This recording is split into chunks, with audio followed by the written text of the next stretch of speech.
ये 4 श्लोक ही समझिए कि भागवत जी का बीज है, भागवत जी का मूल है। कौन है ये 4 श्लोक? ये स्वयं भगवान के मुख से प्रकट हुए हैं और इस पृथ्वी का आदि ज्ञान है, इस पृथ्वी का प्रथम ज्ञान है। क्या? श्री भगवान वाच अहमेवासमेवाग्रे नान्यदयत् सदसत्परम् पश्चादहं यदेतच्च यो वशिष्येत सोऽस्म्यहम् ऋतेरथं यत् प्रतीयेत न प्रतीयेत चात्मनि तद्विद्यादात्मनो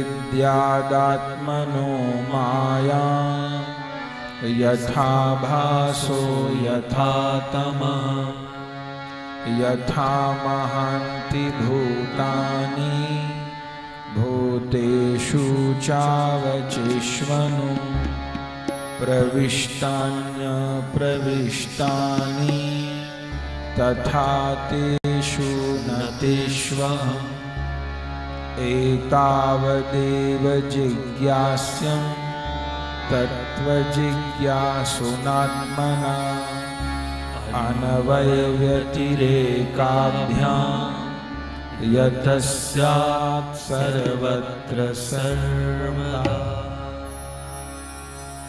इसको चतुश्लोकी भागवत जी कहते हैं। इस चतुश्लोकी भागवत जी की व्याख्या तो बहुत है, पर बहुत कम शब्दों में जानना चाहें तो इसमें 4 बात भगवान कहे सार रूप में। पहली बात,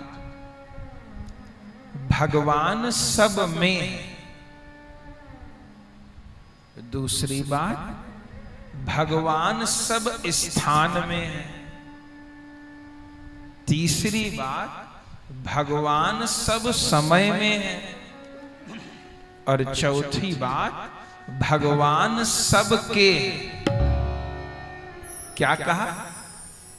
प्रभु सब में है, प्रभु सब समय में है, प्रभु सब स्थान में है और प्रभु सबके।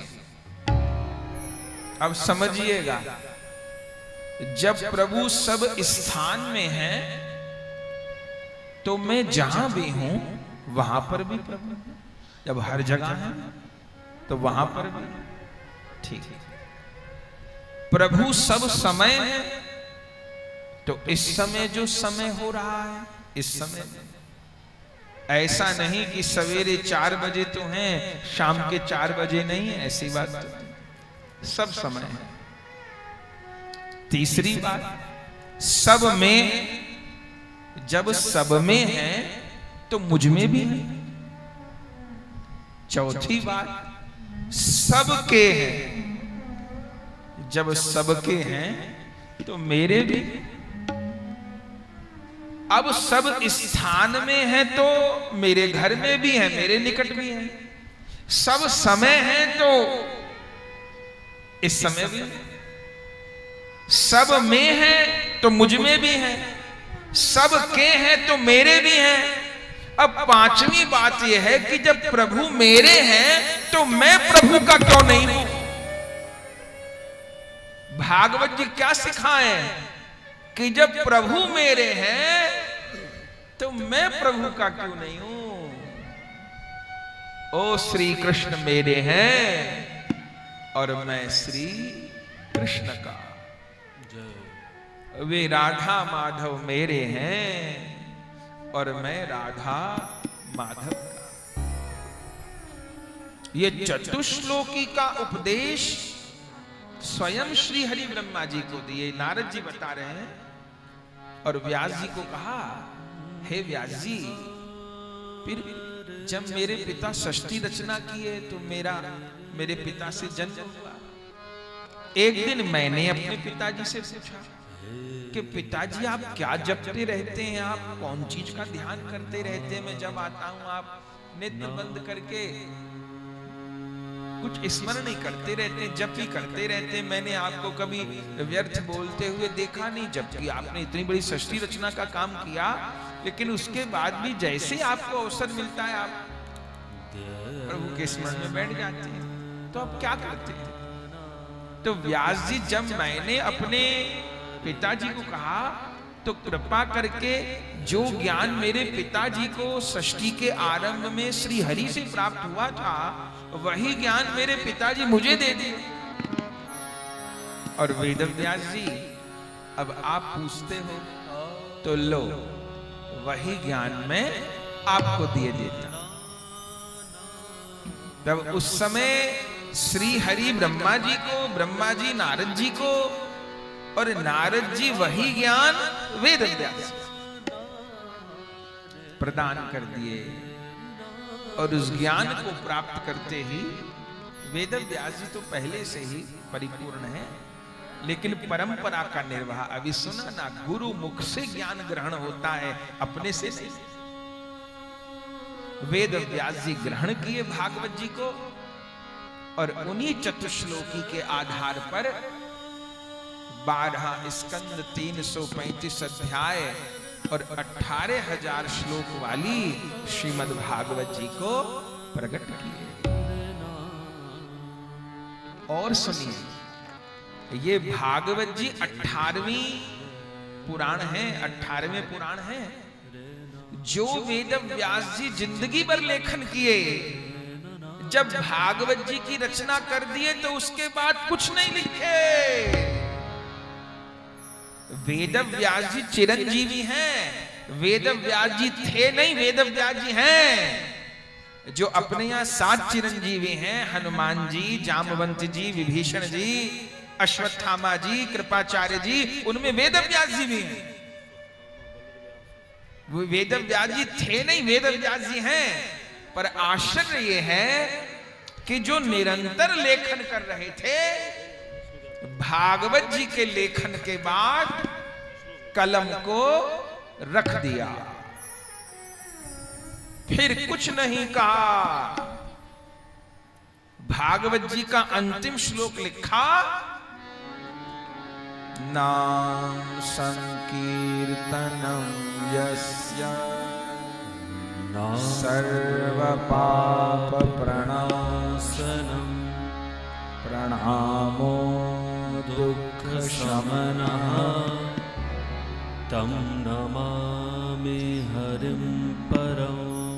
ये भागवत जी का अंतिम श्लोक है। बस इस अंतिम श्लोक को लिखा, नाम संकीर्तनम यस्य सर्व पाप प्रणाशनम प्रणामो दुख शमनः तम नमामि हरिं परम।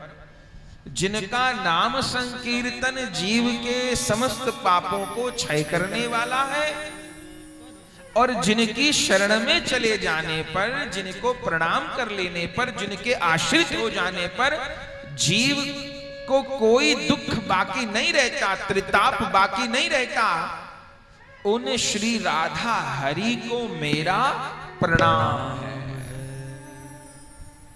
बस ये कहे और फिर सदा के लिए मौन हो गए। बोले ऐसा क्यों हुआ? किसी ने वेदव्यास जी को कहा, महाराज जिसको बोलने की आदत हो वो चुप नहीं रह सकता, बोले। गाने की आदत है तो वो नहीं चुप रहेगा। तो इतने ज्ञानी साक्षात भगवान के अंशावतार कुछ लिखे नहीं। वो 5,500 साल पहले भागवत जी की रचना की, उससे पहले तो तमाम लाखों करोड़ों श्लोक लिख दिए, और उसके बाद कुछ नहीं लिखे। क्यों? तब वेदव्यास जी ने इतना ही कहा कि अध्यात्म जगत की जो सबसे ऊंची बात थी वो कह गए। अब इसके आगे कुछ कहने को रहा ही नहीं, तो अब क्या करें? कोई हिमालय की चोटी पे चढ़ गया, एवरेस्ट की चोटी पे चढ़ गया, अब उससे ऊपर कहां चढ़े? अब कोई स्थान ही नहीं बचा, उससे ऊंचा कोई स्थान ही नहीं है। तो वेदव्यास जी कहे अंतिम वस्तु क्या है? अंतिम वस्तु है श्री कृष्ण का नाम, अंतिम प्राप्त करने योग्य वस्तु है श्री राधा गोविंद के चरण कमल, उनकी प्रेममयी सेवा, और उसके आगे उससे अधिक कुछ है ही नहीं, तो कहूं क्या। अब जो कहना था सो कह दिया और मौन हो गए।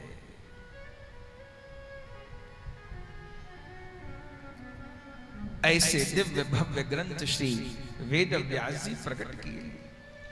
ये हम लोग भागवत जी की परंपरा सुन रहे हैं। पहले दिन महिमा सुनी जाती है, पहले दिन महत्व सुना जाता है, ग्रंथ कैसे प्रकट हुए, इनकी क्या महिमा है।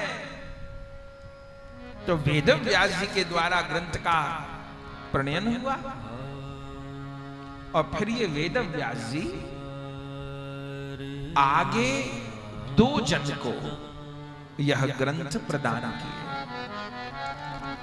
2 जन को, कौन कौन?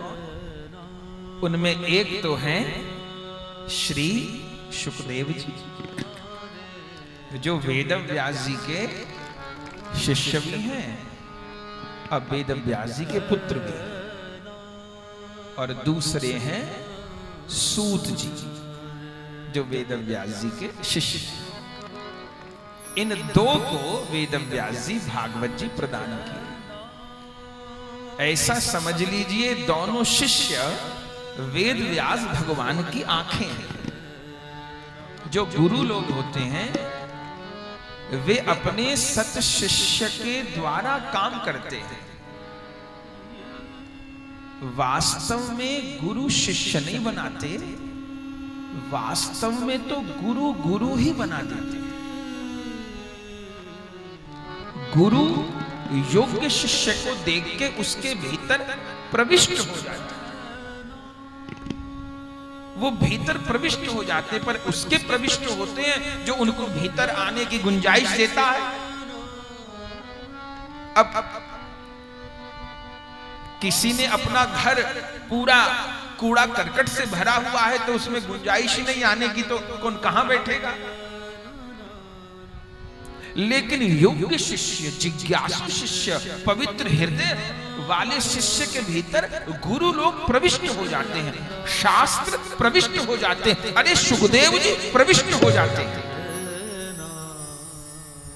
तो ऐसा समझिए कि वेद व्यास भगवान अपने इन 2 शिष्यों के भीतर में प्रविष्ट हो।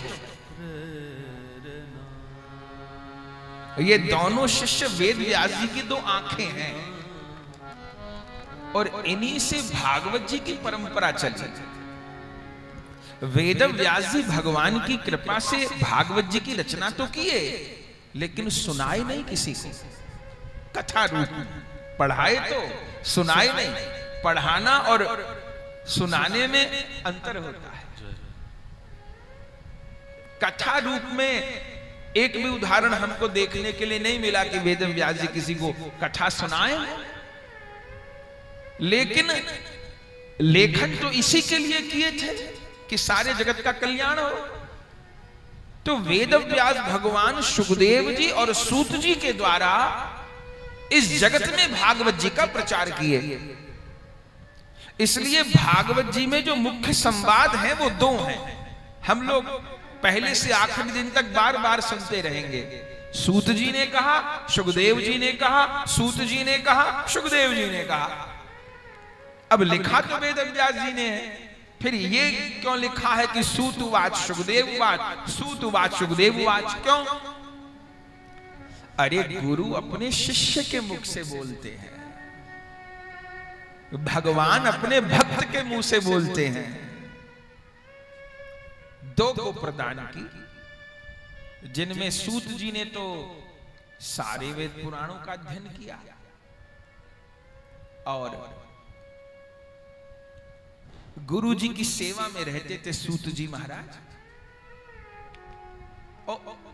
वो इस उद्देश्य से भी नहीं आए थे कि कोई मुझे वक्ता बनना है, कि मुझे व्यास बनना है। वो तो गुरु लोग की सेवा में रहते थे। और हमने तो ये देखा कि जो वक्ता बनना चाहता है वो नहीं बन पाता, या बन पाता है तो जैसा बनना चाहिए वैसा नहीं बन पाता। अब गुरु लोग जिसको बनाते हैं वो ऐसा बनता है कि उसके जैसा फिर कोई नहीं होता। जय हो। तो सूत जी कोई मैं पुराण लोगों को सुनाऊंगा इस उद्देश्य से सेवा नहीं की है, वो तो गुरुदेव की सेवा में आ गए और गुरुदेव पढ़ाते ही थे विद्यार्थी की तरह, और सूत जी गुरुदेव की खूब सेवा की है। करोड़ों साधन से जो ना मिले वो गुरु की सेवा की से मिल जाए।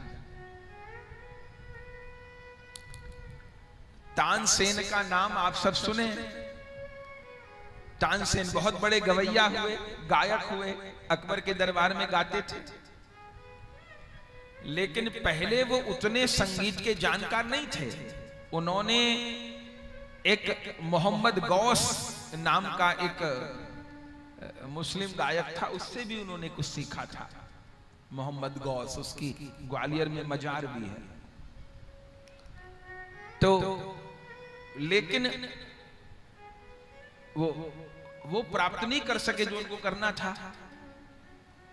किसी ने उनको कहा कि वृंदावन में स्वामी हरिदास जी, उनसे बड़ा तो संगीत का जानकार कोई नहीं।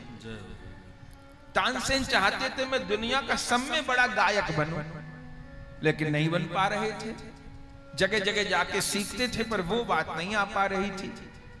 किसी ने उनको स्वामी जी का पता बताया। अब वो पहुंच गए वहां स्वामी हरिदास जी के पास। वे तो वृंदावन निधिवन में रहते थे। अब वहां गए। अब वहां उनका हाव भाव देखा, रंग ढंग स्वामी जी का। वो सोच रहे थे कि कोई स्वामी जी संगीत सिखाने वाले अध्यापक होंगे। अब स्वामी जी कोई अध्यापक तो थे नहीं संगीत सिखाने वाले, वो तो भगवान के प्रेमी महापुरुष थे। हाँ, अपने प्रभु के लिए गाते रहते। जिसको जो सीखना है वो पास रह के सीख ले, और जो सत्संग में नहीं सीख पाया, जो गुरु लोगों की सन्निधि में नहीं सीख पाया, वो कोई अलग से क्लास लेके कुछ सीखेगा, उसकी आशा नहीं है। गुरु की सन्निधि ही सब कुछ सिखाती है। और इतने दिन संग करके जो ना ग्रहण कर पावे, उसको फिर ब्रह्मा शंकर भी उतर आवे तो उसका कल्याण नहीं है। तो उसको लगा कि स्वामी हरिदास जी कुछ राग रागनी सिखाएंगे, ऐसा तो कुछ हुआ नहीं। उसने एक दिन निवेदन भी किया, स्वामी जी कृपा करिए। स्वामी जी ने कहा भाई मेरे पास तो समय है नहीं कि मैं को तुमको रियाज करवाऊं, मुझे अपने श्यामा श्याम से फुर्सत नहीं। हाँ, तुमको कुछ सीखना है तो रहो, बैजू बावरा भी सीख गए, तुमको जो सीखना है सीखो, पर मैं अलग से कोई कक्षा दूंगा वो तो संभव। तो तानसेन रुक गए स्वामी हरिदास जी के पास। पर मुसीबत ये कि वो स्वामी जी से संगीत सो सीखना चाहते थे, पर स्वामी हरिदास जी के पास जो बाके बिहारी जी का प्रेम था, जो राधा कृष्ण का दिव्य प्रेम था, उससे लेना देना नहीं था। वो उन्हें नहीं चाहिए। गुरु जी की गद्दी तो चाहिए, पर गुरु जी के पास जो ज्ञान है, प्रेम है, वैराग्य, वो नहीं चाहिए। तो कैसे कल्याण है? वो स्वामी हरिदास जी के पास जो संगीत का ज्ञान था, जो विद्या थी, वो तो वास्तव में उनके भीतर जो श्यामा श्याम का प्रेम था, वो उसका परिणाम थी। वो उनकी भगवत भक्ति का एक उत्पाद था। कोई स्वामी हरिदास जी कहीं क्या संगीत की शिक्षा लेने गए थे क्या? ना, उनको तो संगीत राधा रानी ने प्रदान किया था। उनको गुरुकुल में जाके थोड़ा सीखे थे, अब वो तो दिव्य संगीत था। लेकिन तानसेन समस्या ये थी कि भगवत भक्त नहीं थे, न तो और बात होती, पर वो रहे। पर बड़ी बात है ऐसे महात्मा के निकट रहे, वो भी बहुत बड़ी बात रहे। अच्छा, खुद भी गाते और स्वामी जी भी गाते। जब स्वामी जी का गायन सुनते तो वो दंग रह जाते कि गुरु जी कैसा आलाप लगाते थे। स्वामी जी गाने लगते तो लगता कि वृंदावन की सारी कोयल गाने लग गई। स्वामी जी गाने लगते तो माने यदि वर्षा के पद गाने लगे तो बादल छा गए, वर्षा होने लगे। बसंत गाने लगे तो बसंत की बयार बहने लग जाती, जो गाते सोई प्रकट हो जाता। तानसेन कहते भाई मेरे गाने में ये बात कैसी? वही गीत मैं गाता हूं और वही गीत गुरुजी गाते हैं, वही मैं बोलता हूं वही वो बोलते हैं, पर मैं बोलता हूं तो वो बात नहीं और वो बोलते हैं तो गजब कैसे? अब ये तो तानसेन को समझना चाहिए था भाई, उनके पास भगवत प्रेम भगवत कृपा है, उसका कमाल है ये सब, पर बहिर्मुख प्राणी तो नहीं ग्रहण कर सकता उस बात को, उसका भरोसा ही नहीं होगा इस बात पे। वो बाहर की तिकड़म में लगाता रहेगा, बाहर की बातों को देखता रहेगा, भीतर में उसकी दृष्टि नहीं जाएगी, वो दृष्टि प्राप्त नहीं है, क्या करे? बाहर की तिकड़म लगाता रहेगा। तो बहुत दिन रहते रहते हो गए, नहीं हुआ। एक दिन तानसेन के मन में क्या आया कि लगता है स्वामी जी मुझे सिखाने नहीं चाहते, मेरी सरगमी नहीं बैठ रही, मेरा राग ही नहीं बैठ रहा, लगता है स्वामी जी सिखाना नहीं चाहते। तो एक दिन क्या मन में आया कि सीधे सीधे स्वामी जी के पास जाऊंगा और कह दूंगा साफ साफ बता दो, यदि नहीं सिखाना चाहते तो चला जाता हूं, मान लूंगा कि भाई देने नहीं चाहते। ऐसा कुछ मन में उनके हुआ तानसेन के, तो वो यही कि ऐसा कहूंगा कि मैं चला जाता हूं, कोई बात नहीं, लोग पूछेंगे तो यही कहूंगा स्वामी हरिदास जी खाली लौटा दिए मुझे। आए तो स्वामी हरिदास जी उस समय चना खा रहे थे।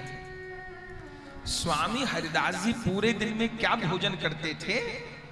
सूखे चने, जो बंदर भी छोड़ देते थे, ठुड्डी कठोर भाग, उसे चुनते थे, यमुना जी के जल में भिगो लेते थे और एक समय वो एक डोना चना पाते थे, बस और कुछ नहीं। बिहारी जी को तो 56 भोग लगाते, वे खुद एक डोना चना और यमुना जी का जल, यही उनका आहार था।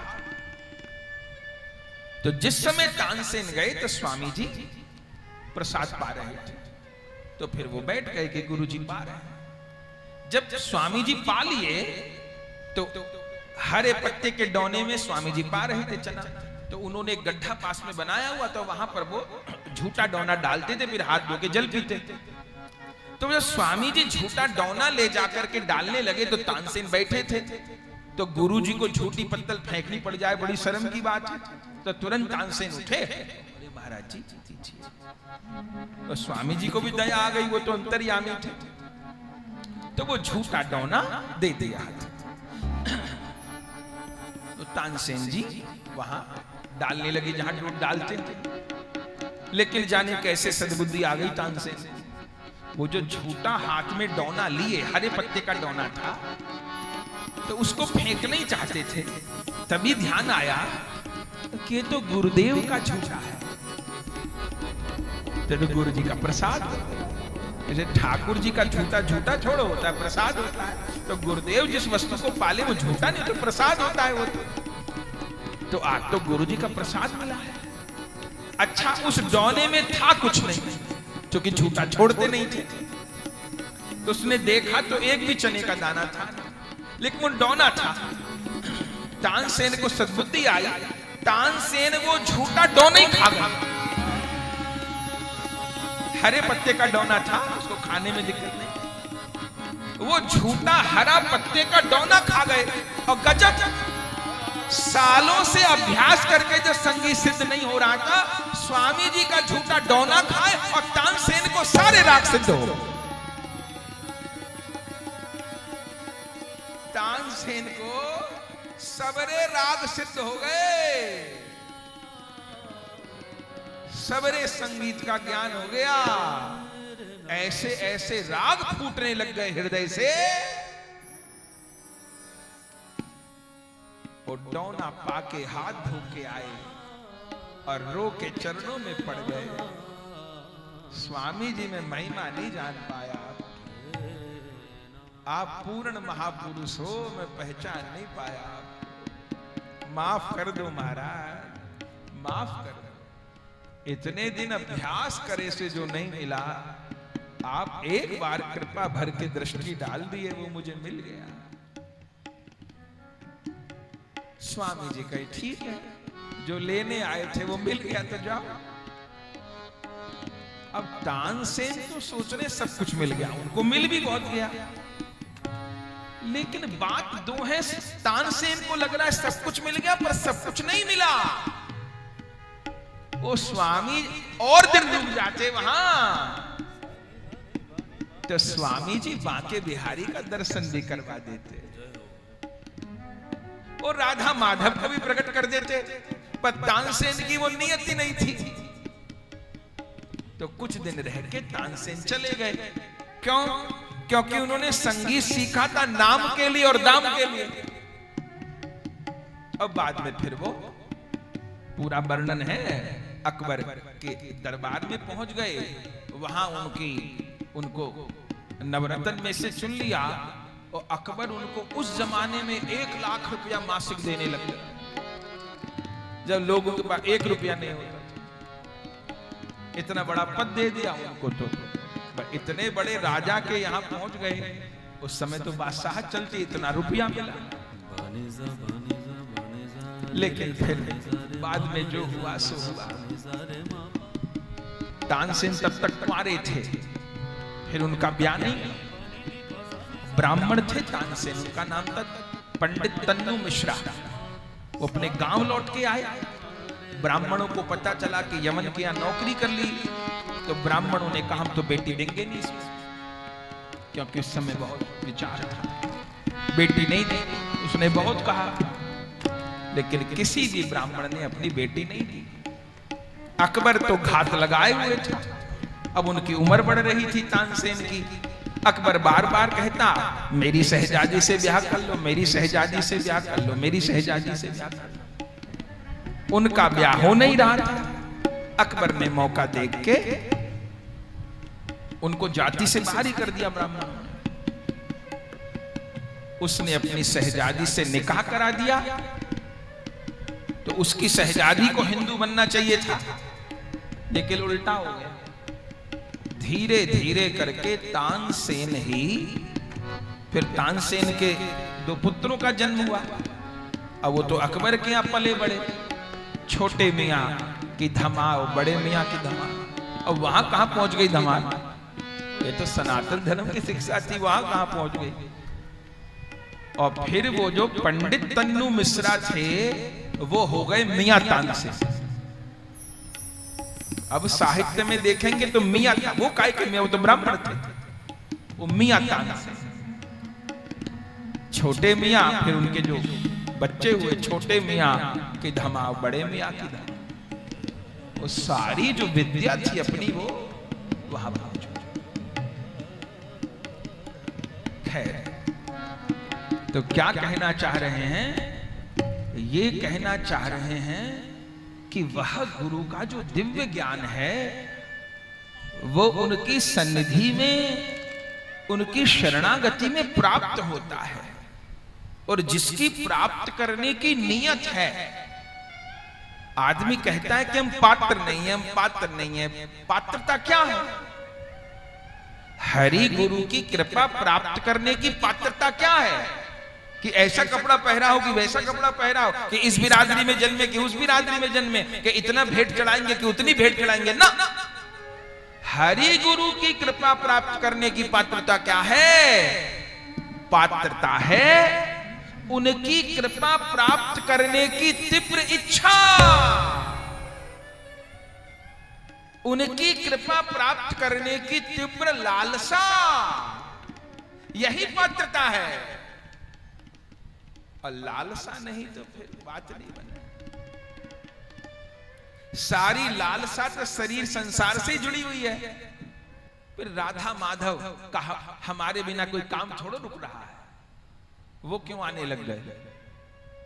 लालसा शरीर संसार से जुड़ी हुई है, तो राधा माधव का दिव्य प्रेम हृदय में क्यों आवे? वो तो तब आवे जब उनके मिलने के हृदय में लालसा हो। ये सत्संग भी किस लिए है? ये सत्संग इसीलिए है कि राधा माधव को प्राप्त करने की हृदय में लालसा उत्पन्न हो जाए। तब वेद व्यास जी से सूत जी सब पुराण तो पढ़े, जैसे सब पढ़ रहे थे, लेकिन लालसा उनकी यही थी, मुझे गुरुदेव की सेवा करना, उनके सानिध्य में रहना। लेकिन सब पुराणों का अध्ययन कर लिए। सूत जी सेवा कर रहे थे गुरुदेव वेद व्यास जी की। वेद व्यास जी एक दिन बोल पड़े, बेटा रोमहर्षण, तुम्हारी सेवा पूरी हो गई, मैं तुमसे बहुत प्रसन्न हूं, अब मेरी आज्ञा मानोगे? जी गुरुदेव, आपकी आज्ञा है, मेरा जीवन है, आज्ञा करिए। तो बेटा अब तुमने जो सीखा है, जो जाना है, उसको अपने तक मत रखो। अपने बड़े बाबा महाराज क्या आज्ञा किए रामदास बाबा जी महाराज? बोले देखो राम, जो अकेले बैठ के खावे वो पशु, और जो 5 को खिला के खावे सो मनुष्य। तो रामदास बाबा जी महाराज को बड़े बाबा आज्ञा किए, बेटा पशु न बनना, मनुष्य बनना। जो कृपा, जो प्रेम तुमको प्राप्त हुआ है, अब बिना विचारे उसको बांटो, जो जिज्ञासु है उसको प्रदान करो। यही बात वेदव्यास जी सूत जी को कहे। सूत जी कहे, गुरुदेव मैं तो आपकी सेवा में रहना चाहता हूं। वेदव्यास जी कहे, बेटा सेवा का अर्थ होता है सुख देना, सेवा का अर्थ दुख देना नहीं होता। तो तुम मेरे पास रह के मेरे चरण दबाओ कि मुझे भोजन ला के दो, उसमें मुझे कितना सुख मिलेगा खबर नहीं, तुम मेरी आज्ञा का पालन करो, उसी में सर्वोपरि सुख है। इसलिए आज्ञा समन साहिब सेवा, आज्ञा पालन के समान साहिब की सेवा नहीं है। तो क्या करना है? सूत जी को वेद व्यास जी यही आज्ञा किए, जो तुमको पुराण का ज्ञान मिला है अब इसको वितरण करो।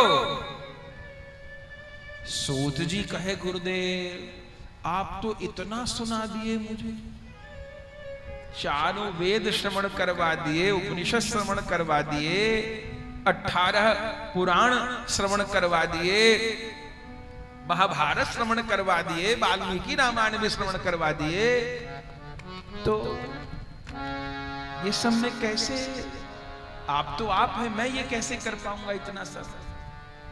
तब वेद व्यास जी आशीर्वाद दिए सूत जी को, अरे पुत्र मेरा आशीर्वाद है, तेरा ज्ञान कभी आच्छादित नहीं होगा, तुझे सब कुछ सदा कंठस्थ रहेगा और हृदयस्थ रहेगा। तू जिस पुराण को गाने बैठेगा वही पुराण तेरे हृदय में प्रकाशित हो जाएगा। तो तुझे ये तो सोचना नहीं कि मैं कैसे क्या कर पाऊंगा। बेटा जब गुरु लोग आज्ञा देते हैं तो उस आज्ञा को पूरी करने की सामर्थ्य भी दे देते हैं, लेकिन संशय नहीं किया जाता। सूत जी कही ठीक है। अब फिर वेद व्यास जी एक आज्ञा और कर दिए, बेटा विवाह और करना है, ये न सोचना कि बाबा जी बनना है, बाबा जी नहीं, विवाह करना है। गुरुदेव विवाह की आज्ञा क्यों करते हैं? अरे मुझे एक ही सूत नहीं चाहिए ना, तेरे पुत्र होएगा तो वो भी ज्ञान की परंपरा को आगे बढ़ाएगा। तब सूत जी नाम प्रचार की सेवा भी किए और विवाह भी किए। इन सूत जी के एक पुत्र हुए। ये जो सूत जी हैं इनका नाम है रोमहर्षण सूत। रोमहर्षण सूत माने जिनकी कथा सुन के एक एक रोम हर्षित हो जाए।